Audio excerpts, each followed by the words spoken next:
Hey guys, namaste, fist pump, welcome to the channel. This is Angus, and what we're going to do is we're going to run through 10 great things with the Oura Ring and then a few things that aren't so great with the Oura Ring. So, boom, the Oura Ring, you probably know what it is, you're probably looking at review videos, you're probably thinking about buying one. I have 3 discount codes in my app. If anyone wants one, just pop a comment. If you have any other comments, drop them in below. Don't forget to like and subscribe, it really helps something. Anyway, so, number one, first thing with the Oura Ring is the form factor. The fact that it's a ring is pretty cool. Also have the Apple Watch, but for tracking sleep, I way prefer wearing the ring, and it's pretty cool and handy to wear, and it's not too large. And if I did get something like a Whoop strap, because I do like the Apple Watch, I'd wear it on both sides, and that would just be stupid. So number one is form factor. Number two is the battery life. The battery life is pretty cool. It's Apple Watch 6, and its battery life is like a day and a half. This is more than 7 days, I think, for me, and I constantly wear it and use it. So the battery life is awesome. Number three, probably the best thing, it actually gives you actionable data. So the data it gives you, you can really see if taking that supplement affects some of your sleep scores, if doing a nighttime walk helps, if that workout you did earlier in the day wipes you out, etc. The data is really actionable because it's really quite excellent and accurate, but we'll get into some more of the data. So I like the nighttime data. The heart rate in this is cool. You can see when your heart rate dropped overnight. You can see if it dropped early, if it dropped late, if it was continuous, if it comes down in a graph, and then you can kind of make decisions on your life based on that. And the other thing is the HRV. HRV is a really cool metric. You probably know about it. If you don't know about it, it's the intervals in between your heartbeat will give you a number. The higher your HRV, generally the more recovered you are. So if you wake up with a below baseline of whatever your baseline is, if you wake up with below, probably take a bit of a recovery day, which I think is pretty useful.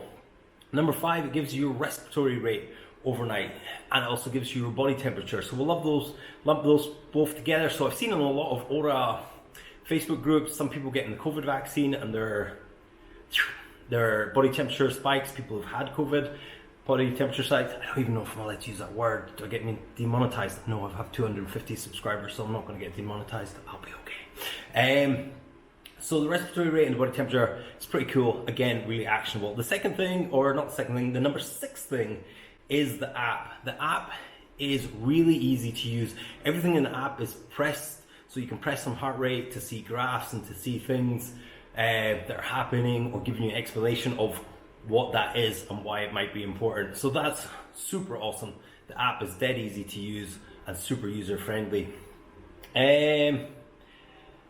So number 7 here is airplane mode, which is for people who are worried about EMF, electromagnetic field. If you put it on airplane mode, you have to put the ring back on the charger to reactivate it, but it will still track without putting out any frequencies at all. Number 8 of the things I like is when it's tracking your activity, it's also tracking a thing called inactivity, which is awesome. So you can see how many hours per day you're inactive, and if you can see if that goes up. If that goes up, you kind of know, especially if you're doing a cut or a diet, your NEAT drops, and that's kind of an indicator of your inactivity. So if your inactivity goes from 5 hours to 8 hours, you're more inactive by 3 hours. Therefore, your diet is having some sort of an effect on you. Number 9 is the overtime graph. So you can see something like your resting heart rate, click on it, and then you can see it yearly, monthly, or weekly, what the graph is doing. So is your resting heart rate coming down over time? Is your HRV going up over time? Is blah, blah, blah, up or down over time? Is your step count going up? Things like that. I think that's really useful to see how you're progressing maybe in your training over time, or how your diet is affecting you, or whatever. And again, that comes back to actionable data, which is super awesome feature with this. The last good thing is it's got an open API, which means other companies can interact with it. There's an app I've been using for years called HRV for Training. I don't think it's overly expensive. I think it's £10 for a one-off purchase of it, and you can take your HRV with your finger and with your phone, and it's pretty cool. But with Oura just tells the HRV, and then you can put that data into HRV for Training, which also has other things, integrates with Strava, etc., which is super awesome. So now I'll get on to the things that I hate about the Oura Ring. Hate's maybe a really strong word. So number one is the form factor. So I initially said I love the form factor, but for workouts, gripping a barbell, kettlebell, etc., even running, if your hands are sweaty, it's a possibility that that will get sweaty. Like, that's not going to come off my hand, but sweaty hand, boop, and that's off, and then Oura Ring is lost, no more Oura Ring. So the form factor isn't great for workouts, but just pop it in your pocket, you're going to be okay. Think of it more as a nighttime tracker than a daytime tracker. It has no heart rate for your workouts. I use a MyZone. I've also got the Apple Watch for, I think a chest strap's just more accurate, although the finger thing is pretty accurate, but you can't use it for your workouts. But there is meditation in the app which does track your heart rate and your HRV if you do it for longer than 5 minutes. The other thing is the sleep states are off. So if you really want this as a super accurate sleep tracker, and what I mean by sleep states, try saying that fast. The sleep states is like your REM sleep, your deep sleep, your awakeness. The awakeness is maybe a little bit accurate, but they're off. There's a few people, Rhonda, Patrick, said it on the Joe Rogan podcast, and there's a YouTube channel called Quantified Scientist that sort of tracks the Oura Ring sleep states, and it's a bit off. So if you're wanting to know how much REM sleep you're getting super accurately for whatever reason, this is not perfect for that. But I would rather look at the raw data like the HRV to see how that's impacting me rather than hanging my life off the sleep states I either got or didn't get. The other thing I hate is potentially really easy to lose.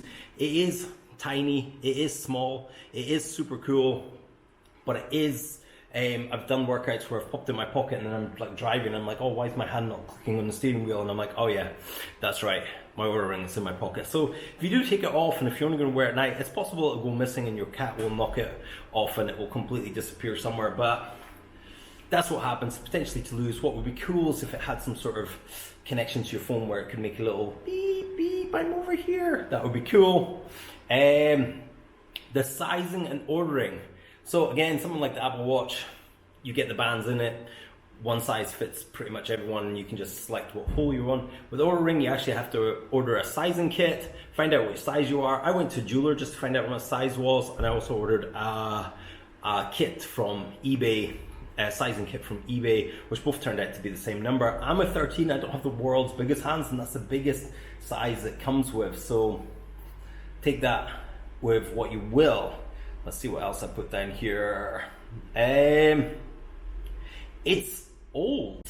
I mean, the Oura Ring has been out since 2016. I think it was on Kickstarter for the first version, and I think the second version came out maybe a year after that. That's a few years now the Oura Ring 2 has been out, and it's 2021. It's still kicking ass. I think it's still a fantastic fitness tracker, but you know, the Apple Watch has gone through several incarnations, your phone's gone through several incarnations, and people are still raving about this because, again, I think the app is so good, I think the metrics are so good, but Oura Ring 3 should be around the corner, should be better. It's amazing technology, but it is old. The other thing is you could get, like I was saying with sleep tracking, you could get a nocebo effect. So you wake up in the morning, say you have a marathon to do, a run to do, a powerlifting event to do, a game to do, and the Oura Ring tells you, oh, today's a rest day, you are very, very tired. You might get the nocebo effect from that, although your few days leading up to that might be good, and you might have just been anxious going to bed because of your event. Yeah, you had shit sleep, but you're still ready to do your event. But the Oura Ring tells you no, and that plays in the back of your mind. You have a shit game, shit boxing match, shit marathon, whatever. So the nocebo effect is a bit of a bummer with the Oura Ring if you're really, really hanging off the information. But again, just use the information to kind of plot what you're doing and where you're going, and look at the trend over time. If your week's been good and one night is bad, one night's not going to mess up your event too much. 6-7 nights, probably shouldn't do your event. And the last and final thing, there's no screen on it. I know that seems really terribly obvious, but say you leave your phone at home and you go for a walk and you want to know how many steps you've done. This isn't going to tell you there and then. It's a minor complaint, and obviously it's a ring, so it doesn't have a screen. But, you know, it would be cool to have limited information from it, like most other fitness trackers have. But in saying that, I quite like it as a silent partner on the finger. Anyway, that's my overall good things, bad things with Oura Ring. You make up your own decision. Drop a comment below if you have any questions. I'll be sure to answer them. And thanks for watching.